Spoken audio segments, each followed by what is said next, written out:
Op het Vrijthof in Maastricht stiet het van de mond vol met kunstenaars en artiesten. Ze willen vanzelfs een zo goed mogelijke indruk maken op de jury. Ze willen zoveel mogelijk mensen spreken. Ze hebben een heel intensief en druk programma de hele dag. Maar dit is eigenlijk het enige moment dat ze met het volk in aanraking komen en mensen kunnen bevragen over wat ze ervan vinden. En die kans moet je natuurlijk grijpen.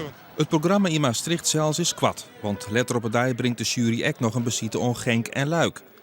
Maastricht wil graag culturele haardstad worden met 8 steden uit Nederland, België en Duitsland. Ze nemen het de Euregio.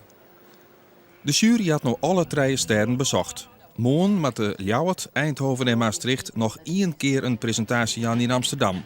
En dan op vreed om 4 uur zal het verlossende woord komen. Wordt Ljouwert in 2018 culturele haardstad van Europa of net?